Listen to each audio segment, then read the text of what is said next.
kasih Tuhan Yesus buat setiap anugerah dan perkenanan-Mu dalam kehidupan kami Tuhan. Kami bersyukur Tuhan kalau kami bisa berkumpul bersama-sama di tempat ini. Dan kami tahu Tuhan Engkau lebih dari cukup. Engkau lebih dari cukup buat apapun dalam kehidupan kami Tuhan. Terima kasih Tuhan Yesus buat setiap anugerah-Mu Tuhan. Sehingga kami bisa bersama-sama Tuhan berkumpul Tuhan di tempat ini. Dan sebentar kami ingin belajar tentang firman-Mu Tuhan. Dan biarlah apa yang kami dengar kami bawa pulang Tuhan. Sehingga kehidupan kami gak sama seperti kami datang Tuhan. Kami pulang, kami membawa kebenaran yang baru yang kami hidupi dalam kehidupan kami Tuhan. Setiap kebenaran yang menjadi rema dalam kehidupan kami Tuhan. Terima kasih Tuhan Yesus. Engkau yang siapkan hati kami Tuhan menjadi tanah yang gembur, yang siap ditanamkan benih-benih kebenaran. Dan setiap benih kebenaran itu bertumbuh dan berbuah lebat dalam kehidupan kami. Sehingga kehidupan kami menjadi dampak bagi siapapun yang mengenal kami Tuhan. Terima kasih Tuhan Yesus buat setiap anugerah-Mu. Siapkan hati kami. Kami percaya Roh Kudus hadir di tengah-tengah kami. Dan biarlah nama-Mu saja yang ditinggikan di tempat ini. Hanya di dalam satu nama Tuhan kita Yesus Kristus. Sama-sama kita katakan amin. Terima kasih buat semua yang melayani hari ini. Siapa yang diberkati pujian penyembahan hari ini? Yang diberkati kasih sorak-sorai buat Tuhan. Iya. Shalom. Iya, yang semangat penarinya nih ya. Luar biasa. Yang lain belum ada suaranya. Shalom. Apa kabar semuanya? Luar biasa, baik, puji Tuhan, haleluya. Yes, yes, yes gitu ya kalau orang Kristen ya. So, katanya tak kenal maka tak sayang. Udah kenal juga belum tentu sayang. Cielah gitu ya. Udah kenal lama belum sayang-sayang nih kok. So, biar gue dikenal dan disayang di tempat ini, kita kenalan dulu ya. Nama gue Alvin Kurniawan. Ini oke ya, pakai gue lu aja ya. Aman ya. Kelihatan kan tampang-tampangnya masih umur-umur 17 lah ya. Is oke lah ya gue lu ya. So, nama gue Alvin Kurniawan. Thank you buat Bro Kevas yang udah percayain hari ini untuk membagikan kebenaran firman Tuhan. Dan gue seorang gembala, mengembalakan gereja yang isinya anak muda semua di daerah Glodok gitu ya. Gak terlalu jauh lah dari sini ya. Cuman bedanya kalau gue di daerah yang ya engkau banget lah gitu ya. Daerah Glodok abis gitu ya. So, mengembalakan gereja, sudah menikah. Mohon maaf yang cowok-cowok. Lah, kok cowok-cowok? Zaman sekarang kan ngeri ya. Kalau kita nonton Piala Dunia, beberapa negara mati-matian membela apa yang menjadi menurut mereka benar gitu ya. Wah, kan ngeri. Makanya sekarang harus dipastikan dulu bahwa laki-laki dan perempuan, bukan laki-laki dengan laki-laki ya, perempuan dengan perempuan. Itu nggak boleh. So, apalagi ya? Udah gitu aja kali ya. Kalau kebanyakan isinya kenalan doang, nggak ada khotbahnya gitu ya. So, kamu namanya siapa? Angel. Kamu namanya siapa? Kamu yang nari? Iya. Rahel. Oh, itu Rahel. Rahel tahu pin ATM-nya Angel gak? Gak tahu. Angel punya ATM kan? Punya lah ya. Ada ya? Ada berapa? Oh, 2, banyak nih duitnya nih. Sampai nggak muat satu rekening gitu ya. Angel ada tahu? Angel. Rahel ada tahu pin ATM-nya? Satu aja. Gak tahu? Kok gak tahu? Gak dikasih tahu ya? Wah, kasih tahu dong, Jal. Mau gak kasih tahu pin ATM-nya? Hah? Privasi ya? Kenapa privasi? Gak apa-apa ya, gak boleh tahu ya? Iya kan? Di sini ada yang suka menyebar-nyebar pin ATM? Bro, ini pin ATM gue nih bro. Gitu. Ada? Percaya gak percaya, gue punya seorang sahabat dan istri, seorang istri ya. Dan sampai selamanya akan jadi seorang istri aja gitu ya. Kalau sahabat mungkin banyak ya. Gue punya seorang sahabat dan seorang istri, kita bertiga saling tahu pin ATM. Kalau gue sama istri gue wajar, ya kan? Lah ini ngapain dia tahu? Ya kan? Pin ATM gue dan pin istri. Kan gak adil ya, 2, 1. Dia cuma sendiri rekeningnya. Gue kan rekening berdua nih, gak adil nih.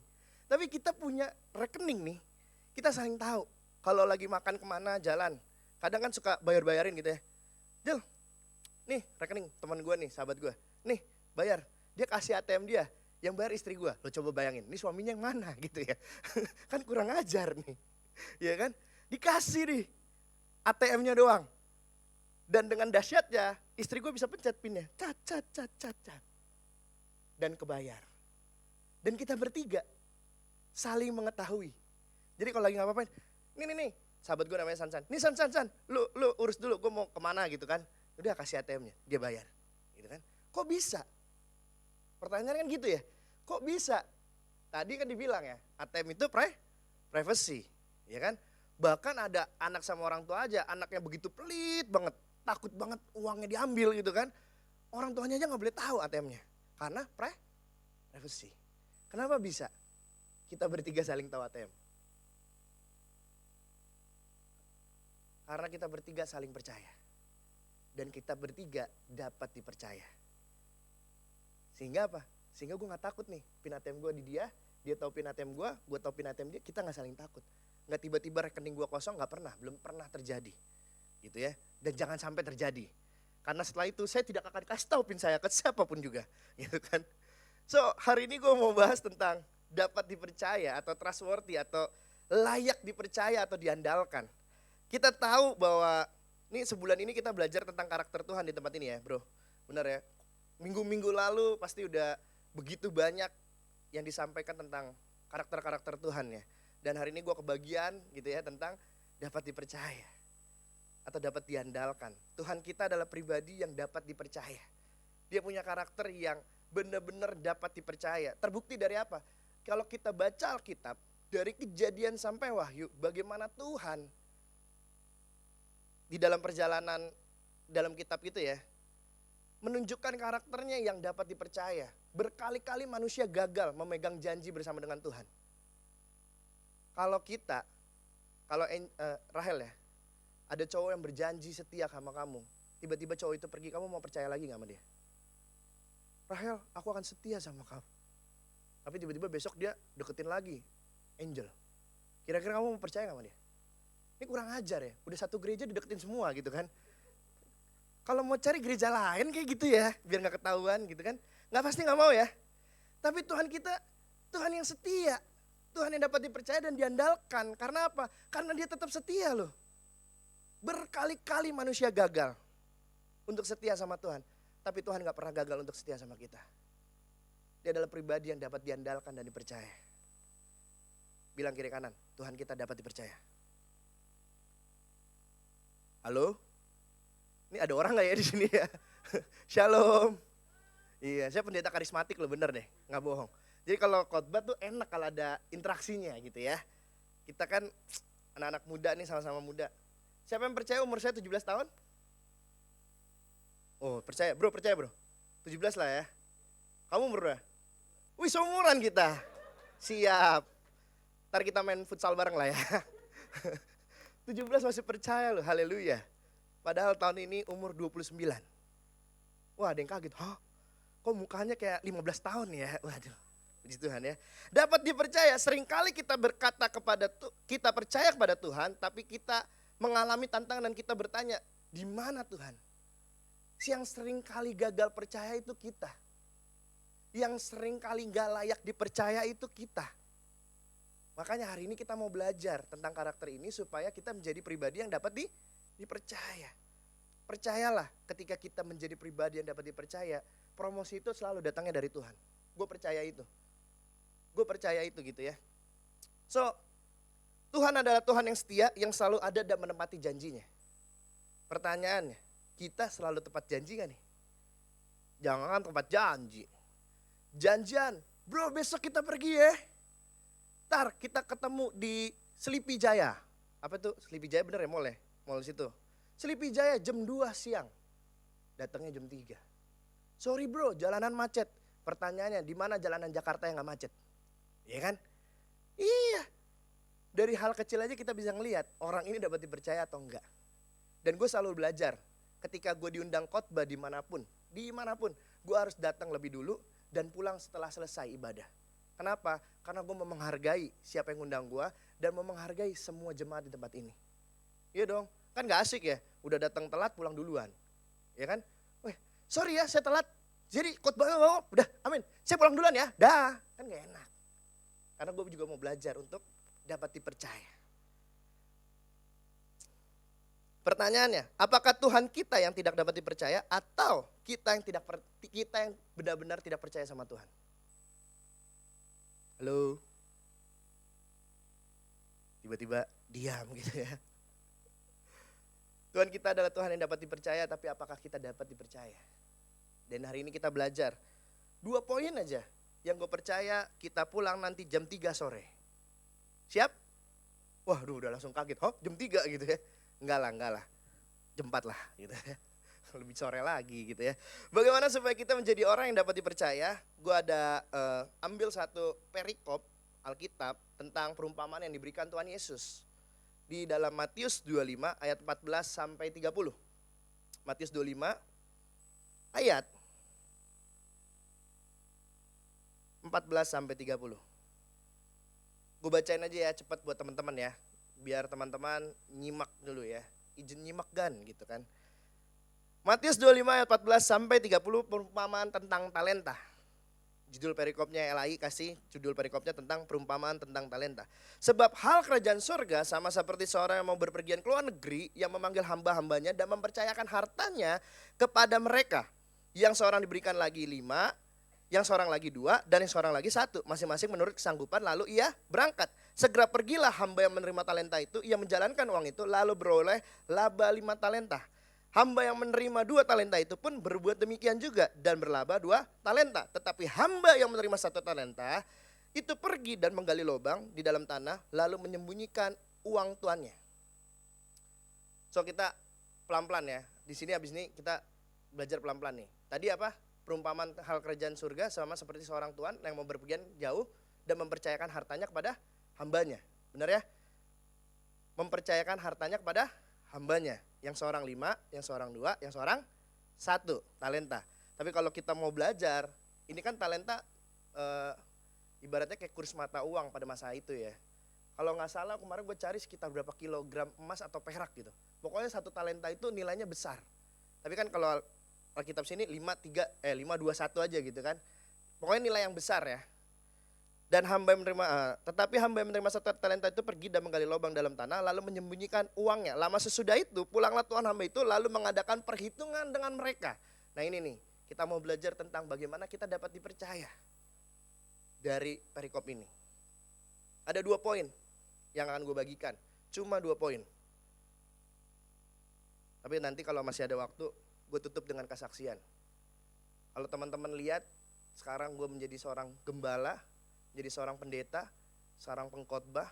Mungkin teman-teman mikir, wah pasti dia lahir langsung haleluya nih. Gitu kan? Pada saat di rumah sakit, dokter, suster lagi mempersiapkan kelahiran mama gua gitu ya. Pas lahir keluar, haleluya, suster, dokter semua, haleluya gitu ya. Pada kenyataannya tidak ternyata. Nanti kita kalau ada waktu ya. Kalau nggak ada waktu biar lain waktu gitu ya.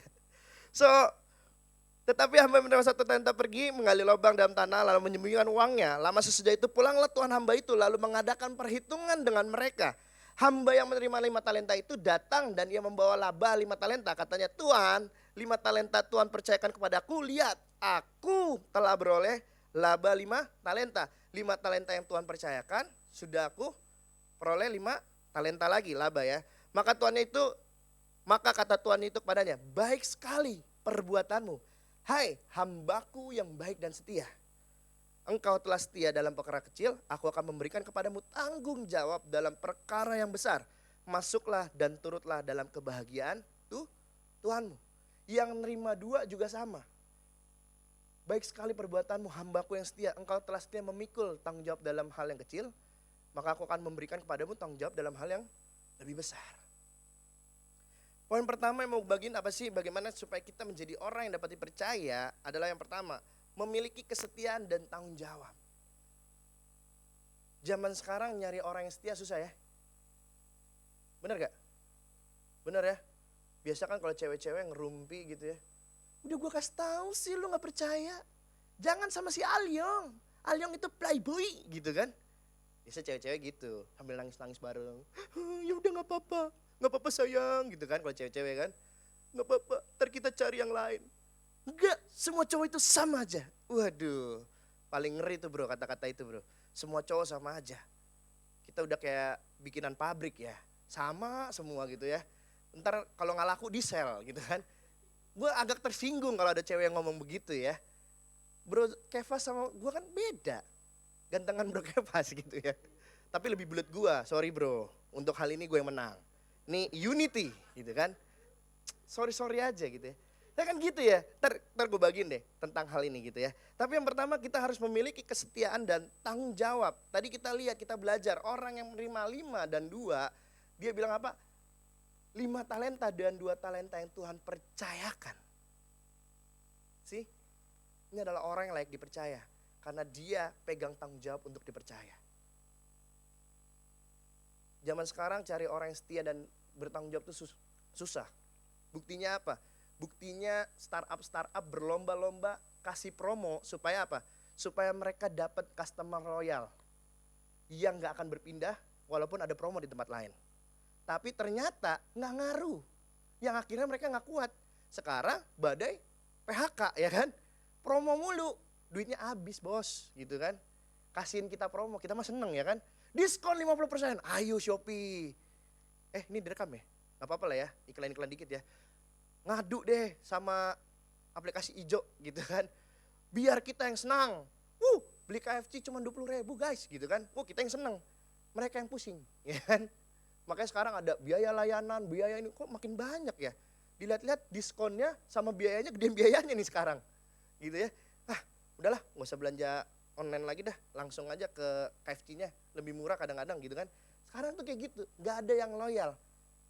Susah cari orang setia zaman sekarang. Apalagi disusupin dengan pengajaran-pengajaran yang seperti itu ya. Bahwa kesetiaan itu udah gak terlalu penting. Tapi kita lihat orang yang dapat dipercaya. Salah satu karakter Kristus adalah dapat dipercaya. Dan bagaimana kita seharusnya sebagai seorang Kristen ya. Udah tuh dipertegas tuh, Kristen. Bukan Kristen lagi gitu ya.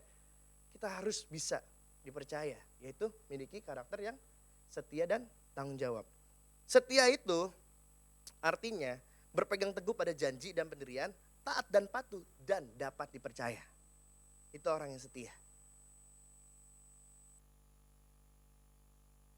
Tidak ada orang yang dapat dipercayakan sesuatu yang besar kalau tidak setia dengan hal yang kecil.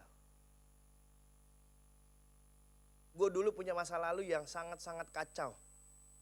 2 hal yang gak pernah gue lakuin di dalam hidup, yaitu ngebunuh dan jual narkoba. Pakai narkoba itu gak pernah. That's why tadi gue cerita-cerita dikit gitu ya sama Bro Kevas ya. Umur 17, at least 12 tahun yang lalu, gue punya cita-cita jadi seorang bandar narkoba dan pembunuh bayaran. Di sini ada yang punya cita-cita kayak gitu? Ada yang masih umur 17? Bro, cita-citanya apa bro? Jangan bilang sama ya bro. Ntar tugasnya Bro Kevas berat gitu ya. Sama kok, gue juga gitu tuh. Wah kita sama nih. Bukan suatu prestasi, percayalah itu bukan suatu prestasi gitu ya. Cita-citanya apa bro? Jadi Ronaldo? Oh bukan. Rider? Trader. Tapi bukan yang ditangkap-tangkap itu kan? Investasi bodong gitu kan ya. Jangan loh, bahaya juga nih gitu kan. Jadi trader ya. Waduh, luar biasa. Trader apa nih? Oh stock market, berarti investasi ya saham gitu ya. Bursa saham ya lebih ke sana ya. Oke. Trader kan banyak ya. Ada trader kartu hobi, tahu kartu hobi? Itu mahal-mahal juga gitu kan. Itu juga jual belinya dibilang trader. Sama. Semua yang besar selalu dimulai dari setiap langkah dan keputusan kecil yang kita ambil. Jadi orang yang setia itu enggak setia tiba-tiba besar. Tapi mulai setia dari apa yang dipercayakan saat ini. Siapa yang masih sekolah? Masih sekolah kelas berapa, Rahel? 3 SMA. Setialah sampai akhir, sampai lulus.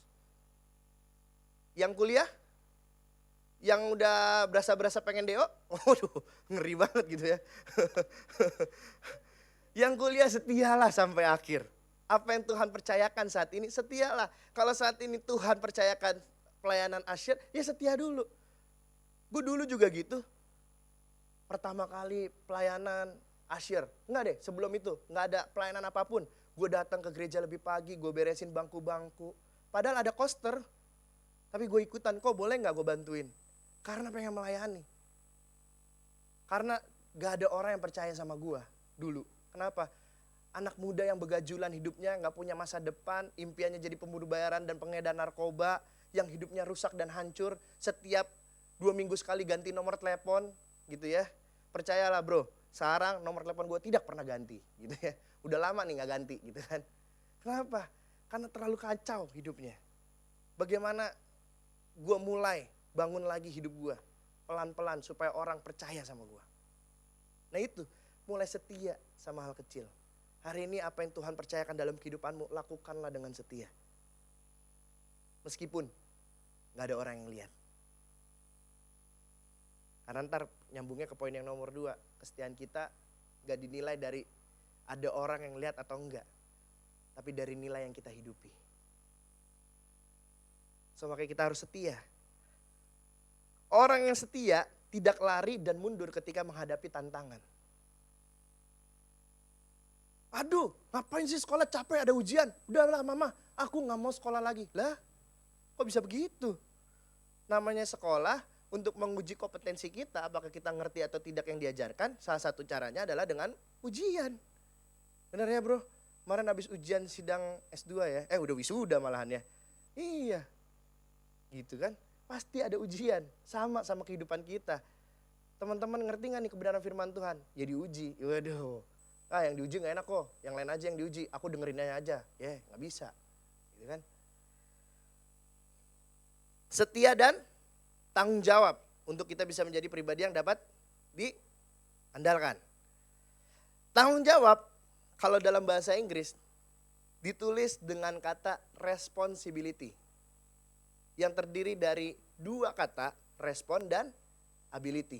Artinya apa tanggung jawab? Tanggung jawab adalah kemampuan kita untuk bisa merespon dengan benar. Apapun yang terjadi dalam kehidupan kita, pastikan respon kita tetap benar. Itu yang selalu gue percaya. Bagaimana respon kita bisa benar? Ya ini. Basicnya, dasarnya adalah firman Tuhan. Dasar kita merespon adalah firman Tuhan. Dan bagaimana kita bisa mengerti firman Tuhan? Kalau kita tidak pernah merenungkannya siang dan malam. Tapi tampang-tampangnya sih di sini, tampang-tampang yang merenungkan firman Tuhan siang dan malam nih. Ini gak ada yang nonton Wakanda Forever kan? Apa itu kok? Itu buatan iblis. Waduh, ngeri juga ya. Gak ada yang nonton ya. Cuman gue doang kayak pendeta agak sesat ya. Gue nonton gitu ya. Kemarin lagi cari-cari jadwal hari ini, kalau bisa sore kan rencana mau pergi ke daerah Karawaci nih. Udah ngecek XX1 yang ada film Sri Asih, ya kan? Kita mau nonton Sri Asih gitu ya. Kayaknya tampang-tampangnya, wah ini pendeta jangan diundang lagi kok Kefas. Masa duniawi, waduh mohon maaf gitu ya. Ini tampang-tampang merenungkan firman Tuhan ya. So harus merenungkan kebenaran supaya kita bisa respon dengan benar. Orang yang bertanggung jawab tidak akan merespon atau menyalahkan keadaan dan orang lain terhadap apa yang dia perbuat. Gitu ya. Orang yang bertanggung jawab gak menyalahkan keadaan dan orang lain terhadap apa yang dia perbuat. Gampangnya gini, contohnya orang yang menyalahkan keadaan dan orang lain pada saat apa yang dia perbuat. Kita ingat Adam dan Hawa kejadiannya? Tahu ya? Bagaimana Hawa menawarkan buah pengetahuan yang baik dan jahat, ya kan? Dam, cobainlah Dam, nggak apa-apa, ya kan? Yang makan siapa? Dua-duanya. Tuhan datang, Allah datang. Siapa yang nyuruh kalian? Ini nih cewek ini Tuhan yang kau tempatkan di sebelahku. Ini nih biang kerok. Emang udah gue bilang tuh cewek biang kerok gitu kan? Hawa, loh kok jadi begini? Ular Tuhan, bukan saya. Ini ciri-ciri orang yang tidak bertanggung jawab. Berani melakukan tapi tidak berani bertanggung jawab. So, poin yang pertama, ingat terus gitu ya. Bagaimana kita dapat dipercaya, miliki kesetiaan dan tanggung jawab. Miliki kesetiaan dan tanggung jawab. Lanjut ya, kita ke ayat 24 dan 25. Kini datanglah juga hamba yang menerima 1 talenta itu dan berkata, Tuhan, aku tahu bahwa Tuhan adalah manusia yang kejam, yang menuai di tempat di mana Tuhan tidak menabur, dan yang memungut dari tempat di mana Tuhan tidak menanam. Karena itu aku takut dan pergi menyembunyikan talenta Tuhan itu di dalam tanah.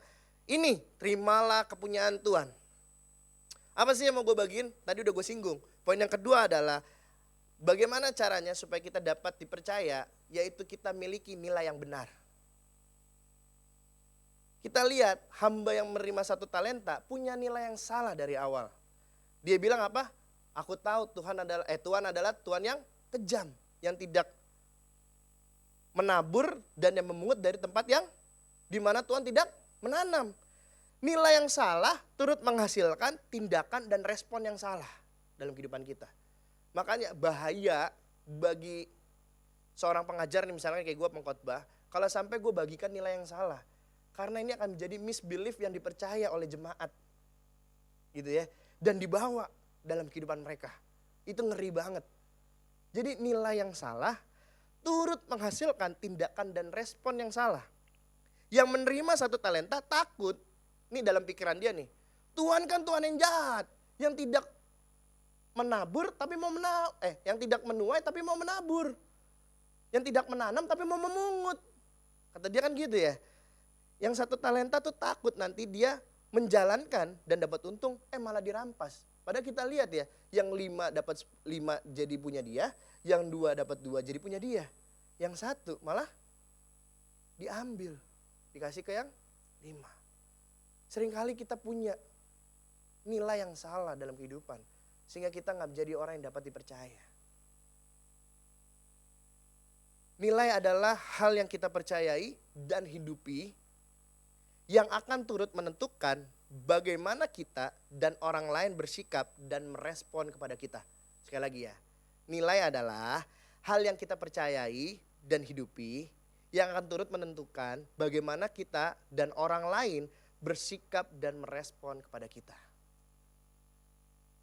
That's why makanya gue banyak pelayanan ke anak muda dan gue sering banget dengar cerita-cerita yang sangat-sangat menyedihkan gitu ya. Dan salah satunya adalah ketika ada seorang wanita yang bilang ini, Kak, semua cowok sama aja. Semua cuman pengen tubuh saya. Semua cowok gak ada yang benar. Semua cowok gak ada yang beres. Pertanyaannya, semua cowok yang sama aja? Atau jangan-jangan kita yang salah taruh nilai dalam hidup kita?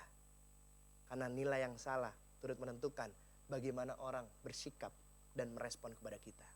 Halo, yang cewek-cewek, yang cowok-cowok juga. So makanya penting banget untuk kita punya nilai yang benar.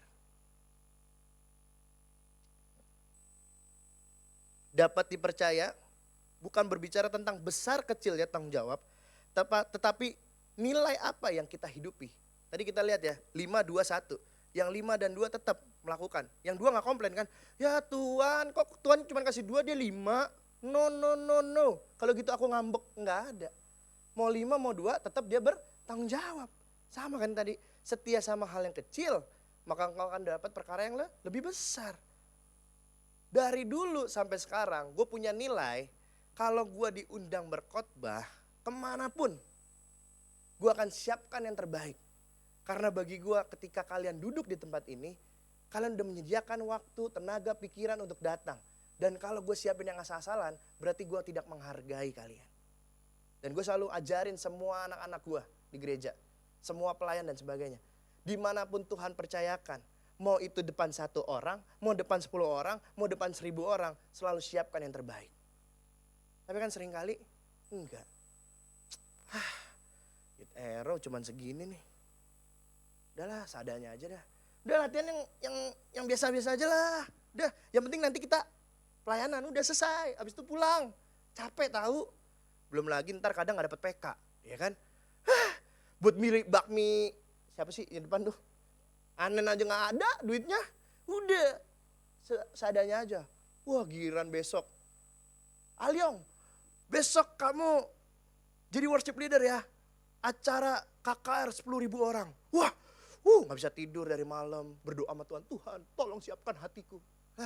Dari yang kecil aja lu udah gak siapin, bagaimana Tuhan percayakan sesuatu yang besar. Halo, dan gue percaya selalu gue siapkan yang terbaik.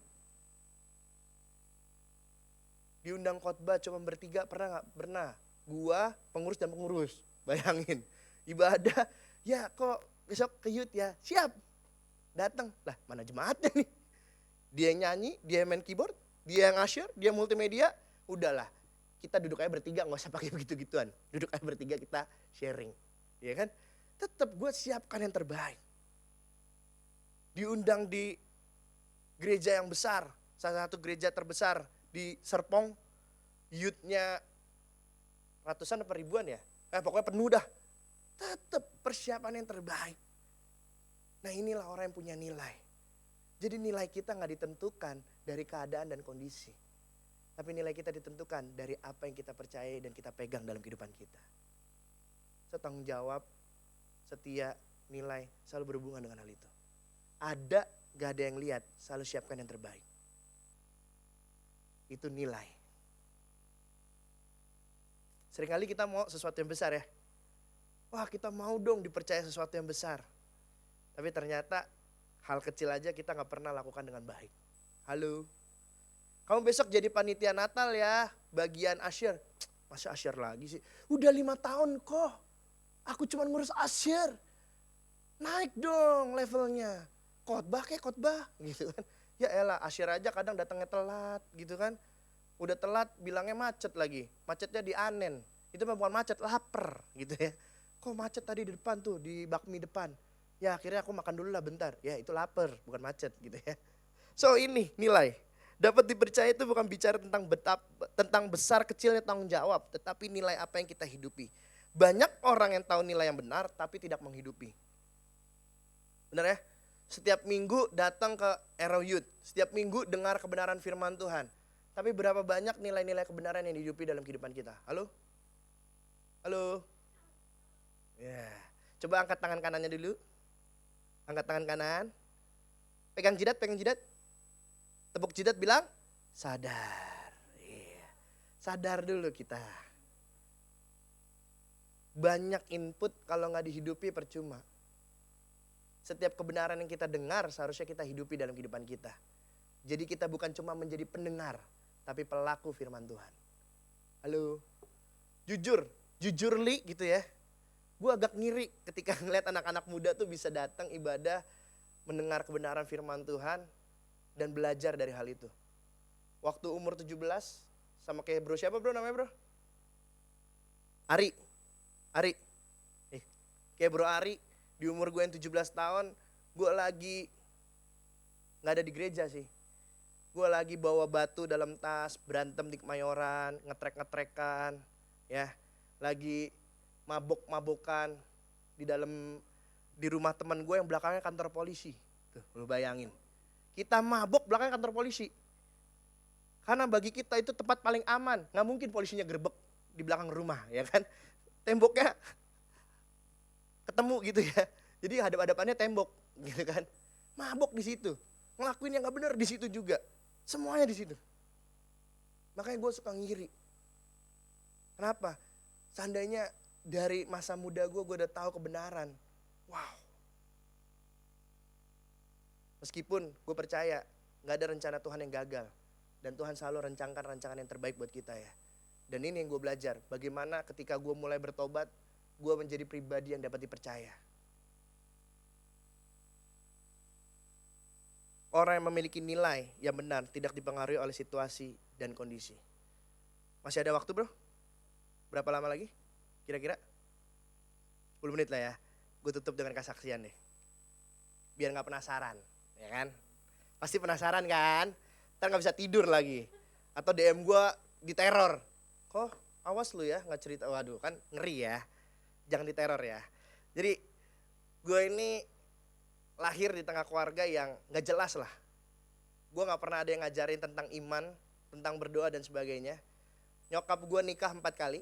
Di sini ada yang punya bapak 4? Gak ada? Pulang minta mamanya. Oh, jangan. Ini kurang ajar banget nih pendeta katanya ya. Mama, pendeta tadi 4 lu, bapaknya.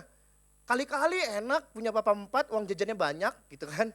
Minta sini, dapet. Waduh, enggak enak, percayalah enggak enak gitu ya. 4, papa kandung gue meninggal, suami kedua cerai, suami ketiga cerai, suami keempat, mama gue meninggal gitu ya. Jadi gue punya papa 4, mama 1, dan setiap hari kehidupan gue keras bro. Kamu nanya kerasnya seperti apa gitu ya. Pokoknya keras lah. Kamu bertanya-tanya, ya kan? Setiap hari gue digebukin. Di sini ada yang setiap hari digebukin? Jangan-jangan kamu pelatih Muay Thai, ya kan?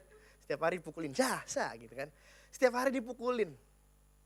Perkara minuman jatuh, kalau anak kecil, ya kalian inget-inget dah. Waktu kalian masih kecil ya, masih umur 3-4 tahun gitu. Minum gak sengaja tumpah, digebukin gak? Hah? Dilapin, enak banget, orang tuanya baik. Ya, gue minum gak sengaja tumpah, dipukulin. Mata lo di mana? Kan gue gue jadi bingung, mata kan di sini ya, nggak kemana-mana gitu kan. Pegang gitu aja nggak bisa. Wah, kata-kata kasar langsung keluar. Pet. Dan setiap hari dipukulin. Setiap hari juga selalu dikutuk. Dasar lo, keluarga kita sial karena ngelahirin lo. Lu bawa sial buat keluarga kita. Hidup gue ciong, kalau orang Cina gitu ya. Ciong gitu kan. Ciong gara-gara ngelahirin lu. Lu anak yang gak diharapin. Tahu gitu gue gak mau ngelahirin lu. Dalam hati gue tahu gitu gue juga gak mau dilahirin di sini gitu kan. Siapa yang mau dilahirin di tengah keluarga yang begini? Ya sama. Gue nyesel ngelahirin lu dan sebagainya. Terus kata-kata kasar. Selalu tut. Wah, rame lah pokoknya ya. Setiap hari. Sampai momen yang paling menyesakkan dada ketika gue dibilang anak pungut. Tahu nonton film kalau ada gedung-gedung pada runtuh? Itu rasanya. Gue kayak lagi di film. Wah, runtuh semua. Wah, oh ternyata gini film ya. Runtuh gitu kan. Hancur. Lu tuh anak pungut, jeder. Siang-siang disambar petir, bangunan pada runtuh. Oh, nangis 2 minggu gue keliling dari tempat saudara gue yang satu ke saudara yang lain. Hanya untuk memastikan bener gak gue anak pungut. Kalau emang bener terbukti setiap hari gue dipukulin, setiap hari gue dikata-katain. Dan mama gue adalah mama piala. Kalau gue gak berprestasi, gak bangga buat dia. Padahal gue paling tidak ranking 2 atau ranking 3. Tapi gak pernah ranking 1. Ranking 2, ranking 3. Siapa yang di sini kalau ranking 2, ranking 3 diajak makan-makan sama orang tuanya? Atau dikasih hadiah? Ini ada yang pernah ranking? Oh gitu. Ya. Temen gue naik kelas aja potong tumpeng bro. Weh bro, pesta bro rumah gue. Lu ulang tahun? Kagak, gue naik kelas. Kata mama gue, kita pesta. Ya kan? Karena setiap kali mengambil rapot dipanggil orang tuanya. Ibu, anak ibu kalau gak berubah, ibu gak naik kelas ya. Giliran naik kelas selalu pesta. Giliran gue ranking 2. Bego lu. Lu kalah main ranking 1. Ya gue juga tahu. Tapi kan gue menang. Main ranking 3, 4, 5, 6, 7, 8 sampai belakang. 40 gitu kan. Menang. Ya gitu setiap hari. Digebukin dan lain-lain. Ya itu runtuh dunia gue ketika dibilang anak pungut. Gue cuma pengen kalau emang gue benar anak pungut kasih tahu orang tua gue yang benar yang mana. Itu doang. Tapi semua membuktikan bahwa gue bukan anak pungut. Agak menyesal sih. Lebih baik jadi anak pungut gitu ya. Oh enggak. Akhirnya singkat cerita, gue terbentuk jadi anak yang luar biasa keras. Kalau teman-teman lihat sekarang kalem ya. Ya kalem ya. Gak mungkin tampang-tampang bisa ngebugin orang mah gak mungkin ya. Iyalah culun-culun begini paling lu yang dibully gitu ya. Iya kan, tampang-tampang bulian gitu. Iya kan. Tapi ternyata dulu gue adalah orang yang keras. Gue ketemu siapa aja di jalan, berantem dulu lah. Urusan masuk rumah sakit, kalah dan lain-lain belakangan. Yang penting gue gak kalah mental, itu aja. Gue lawan dulu lah pokoknya. Mau abang-abang mana kek, mau supir angkot mana, bawa kunci. Gue majuin dulu, bodo amat. Pokoknya setidaknya gue kalah tapi lu juga bonyok, udah itu doang. Nggak menang mudah lah gitu, kalau pikiran gue dulu. Karena apa ya, karena itu. Pergaulan bebas, dari SMP gue udah mengenal yang namanya pergaulan bebas. Ini kan udah gede-gede semua ya, pasti udah tau lah. Makanya cuman ngebunuh dan pakai narkoba doang yang belum pernah. Karena emang dari dulu gak pengen. Tapi puncaknya di umur 17, gue berantem besar sama nyokap. Gue memutuskan untuk pergi dari rumah. Itu nyokap sampai berlutut-lutut di kaki gue. Sampai dia bilang, sampai nangis-nangis. Dan gue bilang saat ini kita putus hubungan. Jangan hubungin gue lagi. Kalau sampai nanti gue jadi orang yang kaya, orang yang pokoknya punya segalanya lah. Jangan sampai lo ketemu gue. Karena kalau sampai ketemu, keluarga inilah yang gue hancurin nomor 1. Gue akan hancurkan keluarga ini sehancur-hancurnya. Janji gue itu. Saat gue umur 17, 12 tahun yang lalu. Keren ya? Enggak ada keren-kerennya. Hidup hancur, gak jelas. Gue pergi kabur dari rumah, nyokap nangis-nangis sampai cium kaki. Tapi ada satu hal yang waktu itu terlontar dari mulut dia, sesuatu yang baik. Dia doain gue kayak gini. Gue doain lu jadi orang yang dipakai Tuhan. Baru kali itu gue denger kata-kata yang wow. Ketika udah sehancur-hancurnya hidup gue gue udah gak punya masa depan, gue udah gak berani bermimpi, gue gak berani melihat hidup yang baik, yang benar. Gue udah bercita-cita jadi pembunuh bayaran, mau jadi pengedar narkoba. Di saat itu nyokap cuma bilang sambil nangis cium kaki gue doain lo jadi anak yang dipakai Tuhan. Habis itu gue hempasin, gue pergi. Dalam perjalanan itulah ada satu dorongan dalam hati yang bilang ngubungin sepupu gue. Sepupu gue juga khotbah beberapa kali di sini ya, yaitu Ko Andre. Gue bingung dong, kan gue pengen jadi bandar narkoba, pembunuh bayaran. Kok ngubunginnya pendeta? Dia punya link apa nih gitu kan? Punya link nih jangan-jangan nih. Apalagi sepupu kan.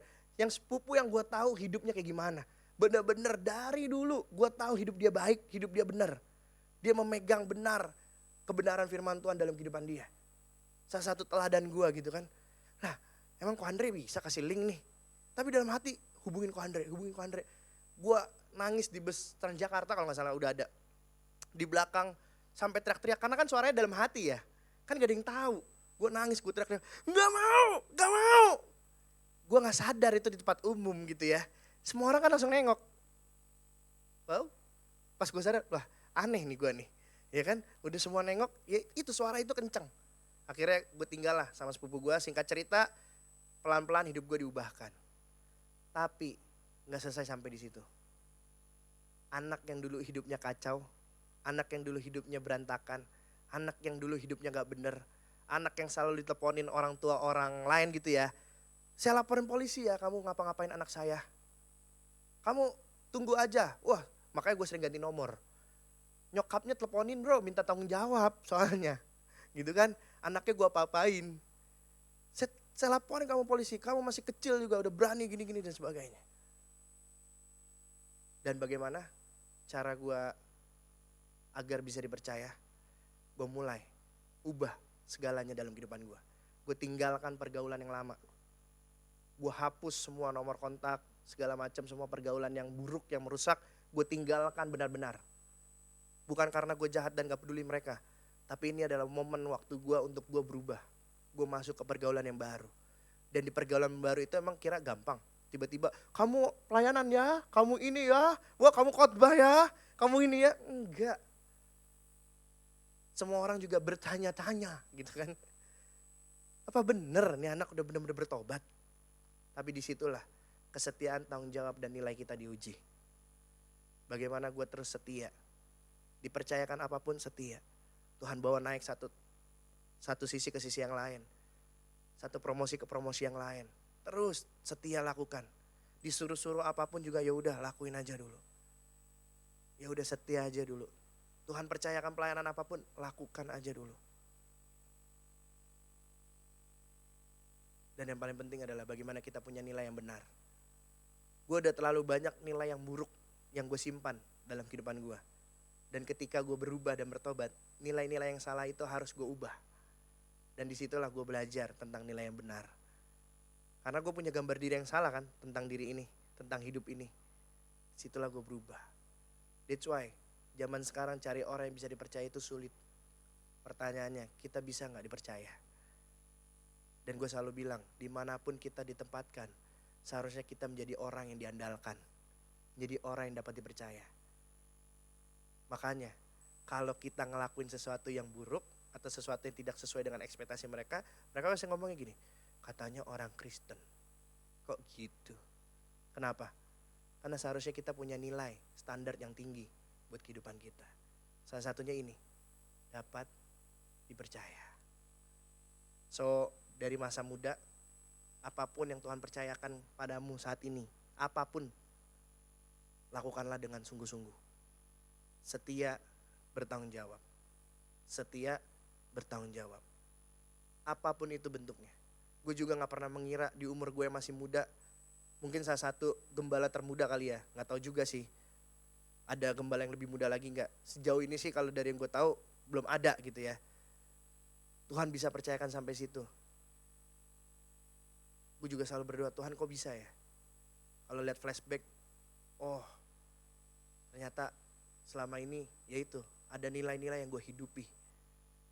Makanya gue selalu bilang, gue selalu ajarin, mau berapapun orangnya, mau berapapun, mau gimana pun pelayanannya, kalau Tuhan percayakan lakukanlah dengan setia. Dimanapun, kapanpun, Ada orang yang lihat, nggak ada orang yang lihat, tetap pegang nilai yang benar. Karena nilai kebenaran kita bukan ditentukan ketika dilihat orang. Wah, kalau dilihat orang gue harus kelihatan baik nih. No, tapi nilai yang sesungguhnya yang kita hidupi ketika orang gak ada. Barulah itu nilai yang sesungguhnya. Benar gak kita masih menghidupi nilai yang benar? So, bilang kiri kanannya, pastikan lo jadi orang yang dapat dipercaya. Iya. Mari kita bersatu dalam doa. Tuhan, terima kasih buat setiap anugerah-Mu, buat setiap perkenanan-Mu dalam kehidupan kami. Kami bersyukur Tuhan buat segala anugerah yang Kau berikan dalam kehidupan kami. Dan kami belajar firman Tuhan, biarlah kami bisa menghidupi. Dan kami menjadi pribadi yang setia Tuhan, pribadi yang bertanggung jawab, pribadi yang bisa memegang nilai yang benar dalam kehidupan kami. Kami gak peduli masa lalu kami seperti apa, karena kami tahu perjalanan kehidupan kami bersama Engkau selalu dimulai dari hari ini Tuhan. Setiap respon kami, tindakan kami hari ini turut menentukan kehidupan kami di masa depan. Biarlah kami bisa merespon dengan benar, melakukan dengan benar, bertindak dengan benar, dan bertanggung jawab Tuhan pada hari ini Tuhan. Terima kasih Tuhan Yesus buat setiap anugerah-Mu. Engkau yang berkati setiap anak-anak muda di tempat ini, supaya menjadi anak-anak muda yang dapat diandalkan, dapat dipercaya Tuhan, sehingga nama-Mu dipermuliakan Tuhan dimanapun mereka berada Tuhan. Terima kasih Tuhan Yesus buat setiap anugerah-Mu. Hanya di dalam satu nama kami berdoa dan mengucap syukur. Haleluya. Amin. God bless guys.